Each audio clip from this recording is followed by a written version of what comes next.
Hello, welcome. Here's a painting I've been working on, part of my stone and willow series, and I don't like it. I did a bunch of these, and this one's just a little too busy for me. I am pointing out that I need to tape this up. I painted the outer edges of this MDF panel, and now I'm going to tape it up before I start to paint on here so I don't get the back all messy. And I'm also going to mark where the little hangers are because I have been known to glue my painting onto these and do it upside down, which really is a bummer. So, how do we fix a bad composition? Well, there's lots of ways to fix a bad composition. One of my favorite is just to say, forget about it and paint over the whole entire thing. There wasn't much that I really liked about this painting. It was a little too busy, so I just went bold and I did a lot of really dark and really light to get some contrast. For me, that always helps, is just to go big and kind of cover everything up. Now that I have the paint on the paper, and I'm checking to see where my little holes are, which way I can hang it. I like this composition. It just happened. I wasn't planning anything. I threw a bunch of paint on there. I have two ways to hang this panel, and one of them is this way. The other was the way that I was working on it earlier. But when I turned it over, I loved this like little hidden doorway. And it reminded me of building tree houses and using birch bark to build tree houses. And this door just made itself appear. So I am going to go with it and embrace it and add a little bit more. So that beginning part, I wasn't thinking at all. I just kind of layered stuff up, covered it up, went big and bold to try to change things pretty drastically. And now is the part where I turned it around, found a composition that I liked, and I'm being a little more thoughtful with my marks. I also purposely made some real neutral colors with this. I wanted some really dark, so I'm using my Payne's Gray and Burnt Umber from my Willow and Stone palette that I created. So I'm not guessing about colors here. I know the colors that I want to use, and I know I love that light blue the Payne's Gray can give you.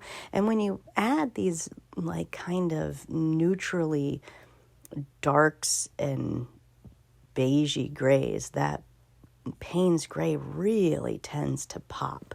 That blue just really comes out when it's surrounded by these neutral tones.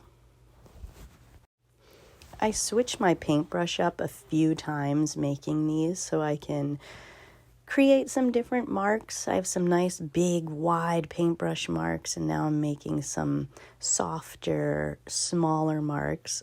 I'm not using a lot of water with my acrylic paint, and I'm really only working with 1, 2, 3. Well, it's kind of 2 colors plus white and then tight and buff. So my paintbrush is pretty dirty. I do use nice paintbrushes sometimes, but on these little abstract paintings, I use some pretty crappy brushes, but I just love the marks they give me. I'm also using an X-Acto knife to cut through the layer, but I have to be pretty gentle because I'm working on paper. So that can be a little dangerous, an X-Acto knife on paper. And I thought, you know what, this could use some oil pastels. I love it. It has a lot of texture happening.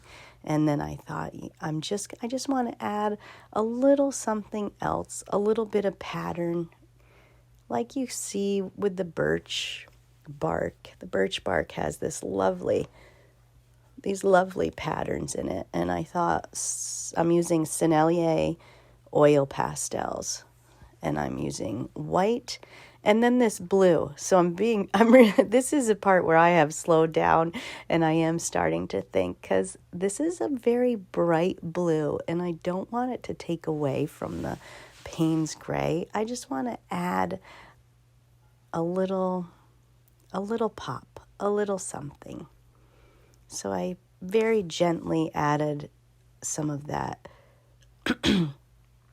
blue violet oil pastel, and I'm just going to kind of smush it in with my finger so it's softer than the white.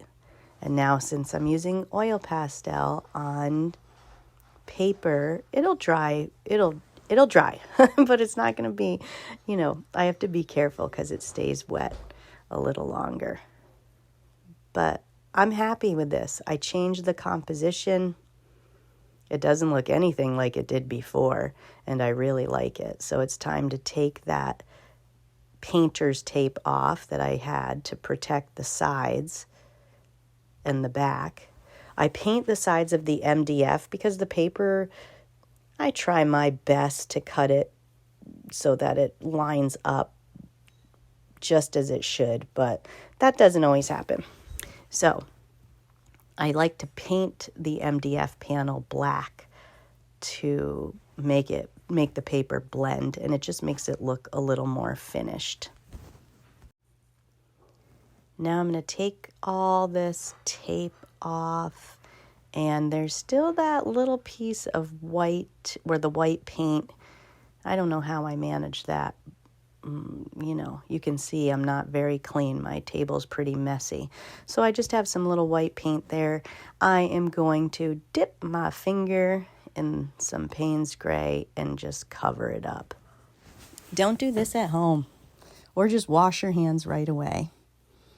It's an easy little fix. So there we go. There we have it. We took a bad composition and turned it into a better one. Don't forget to take my free online class on my website,